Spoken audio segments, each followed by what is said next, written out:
Cliff, कॉलेजला जायला उशीर होत आहे. चल निघ लवकर. संजू, तुम्ही पण नाश्ता करून घ्या.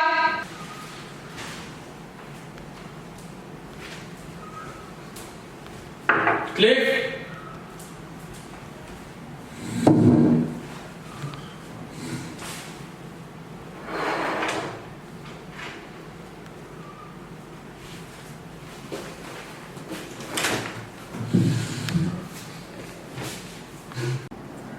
कॉलेजसाठी रेडी मग? हा रेडी. अभ्यास कसा सुरू आहे? मस्त. करतो ना अभ्यास? हो हो. आज पोहे चांगले झालेत ना? पण पण काय नाही चांगलं. ए खा रे ते. खा चुपचाप. मुलगा आता मोठा झाला आहे. मुलं खूप लवकर मोठी होतात ना.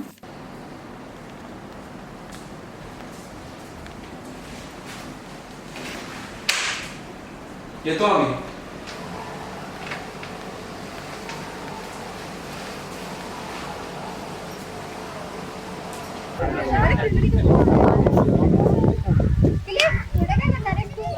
मी बाहेर जाऊन उच्च शिक्षणाचा विचार करत आहे. काय? अरे क्लिफ, असं काय बोलतोयस तू? घरी बोललास का? नाही, प्रथम मला सगळी माहिती गोळा करू दे. पहिले स्वतः सगळं समजून घे, मग घरी सांगेन. बघ, तू हुशार आहेस. भारतामध्ये बऱ्याचशा संधी उपलब्ध आहे. तू त्याचा विचार का नाही करीत? मला एका चांगल्या जीवनाची अपेक्षा आहे. मी हुशार आहे. मला भारतात राहून ते सगळं वाया नाही घालवायचं. तीच ती गर्दी, तेच ते अडखळणारे रस्ते. जायचं असेल तर अमेरिकेला जायला हवं. इथे काय ठेवलंय?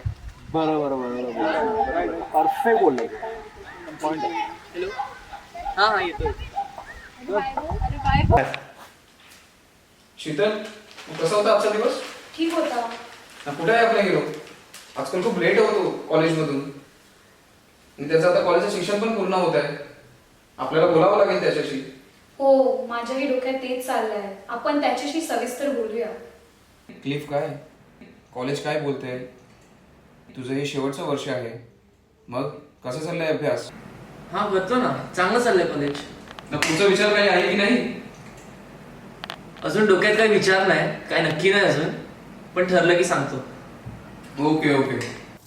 क्लिफ रात्रंदिवस अभ्यास करून बाहेर जाण्याच्या तयारीत होता व त्यासाठी स्वतःला सज्ज करत होता.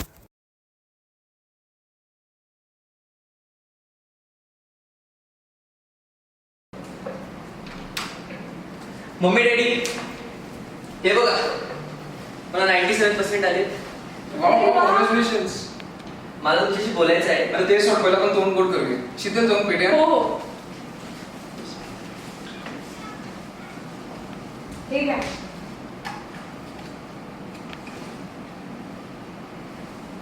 मम्मी डॅडी, आता मला तुमच्याशी बोलायचं आहे. हो, बोल ना. बोल. मी उच्च शिक्षणासाठी USA ला जायचं ठरवलंय. काय बोलतो असा? मी सगळं व्यवस्थित प्लॅन केलं आहे. माझा विचार पक्का आहे. अरे पण माझं ठरलंय, तुम्हाला पैशाची जास्त व्यवस्थाही करावी लागणार नाही.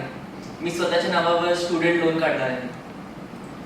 मी तिथे मला खूप वेगवेगळी ऑपॉर्च्युनिटीज आहेत. माझं करिअर तिथे बनेल. नंतर येईन ना मी भारतात तुमच्यासोबत राहायला, पण आता मला जाऊ दे. हा एकटा सगळं कसं करणार? त्याचं सगळं ठरलेलं दिसत आहे. त्याने आपल्याला विचारलं नाही, सांगितले आहे त्याचे निर्णय. अरे पण असं कसं? आपलं एवढं मोठं घर, आपलं एकुलता एक मुलगा. तो येणार आहे परत. तिथे शिक्षणासाठी जात आहे, राहण्यासाठी नाही. मुलं जातात ती जातात, परत येतात का कधी? एकदा परदेशाची सवय लागली की ती परकी होतात आई बापाला. मुलं मोठी झाली की त्यांना थोडं अलिप्तच केलं पाहिजे, नाहीतर आपल्यालाच त्रास होईल. अरे पण तुम्ही माझ्या भावना समजूनच घेत नाही.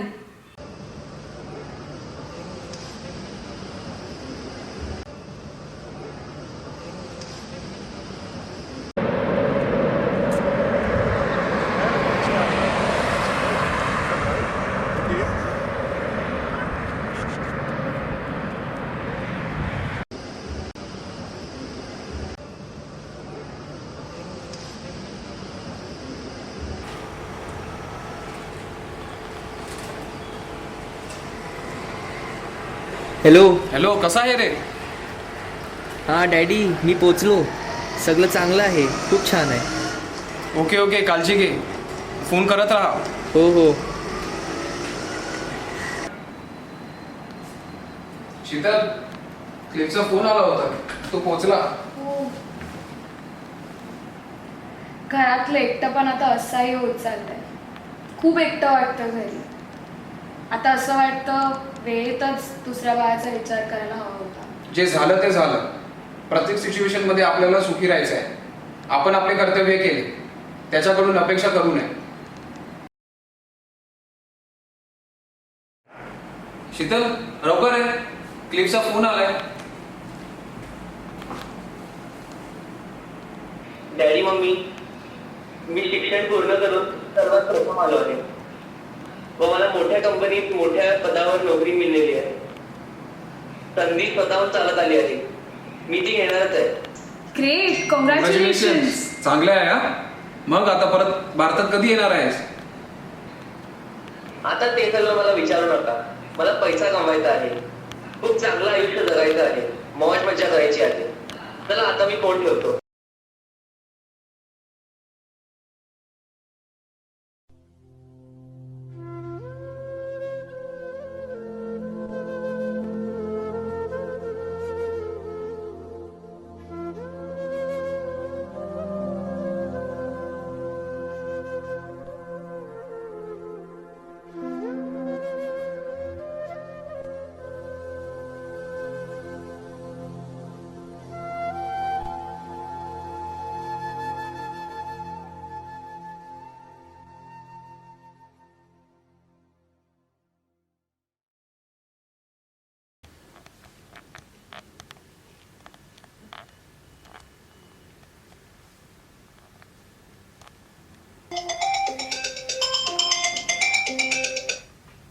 Hello Cliff, hello.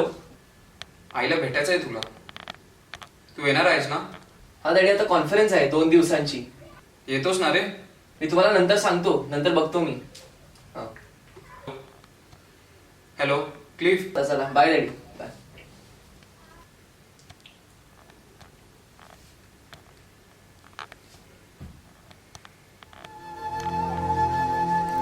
आईला आपल्या एकुलत्या एका मुलाला न भेटताच जीवन प्रवास संपवावा लागला. कोण चुकलं?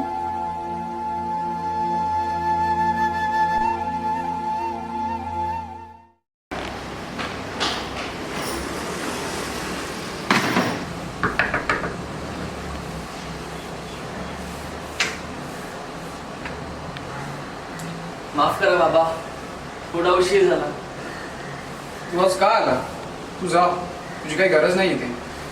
तुझ्याकडे आम्हासाठी वेळ नव्हता ना? तुझी मीटिंग्स, तुझे कॉन्फरन्स, ते जास्ती गरजेचे होते. माफ करा बाबा, तुम्ही माझ्यासाठी सर्व काही केले, पण जेव्हा तुम्हाला माझी गरज होती तेव्हा मी तुमच्यासोबत नव्हतो. मी तुम्हाला माझ्यासोबत घेऊन जाईन. मी कुठेही येणार नाही. पण तू जा, तू माझ्यासोबत बोलवू नकोस. माझी सहचरीने मेली, मी एकटा पडलो आहे. माझा क्रुसाचा भार मी स्वतः वाहण्यास समर्थ आहे. डॅडी, मला माफ करा. मी आता ती नोकरी सोडेन. मी भारतात एक नोकरी शोधेन. सगळं ठीक होईल. माफ करा मला.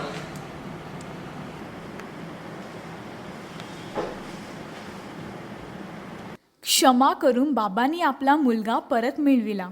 मनाची, घराची शांती, सुख समाधान परत मिळविले. चला, क्षमेचे सामर्थ्य ओळखूया. एक दुसऱ्याला क्षमा करून जीवनात शांतीचा अनुभव घेऊया. शेवटी क्षमा म्हणजे काय?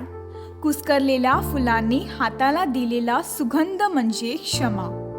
क्षमा ही इतरांपेक्षा कोण करू शकतात? तर ते पालकच. तेच खरे क्षमेचे शिल्पकार आहेत.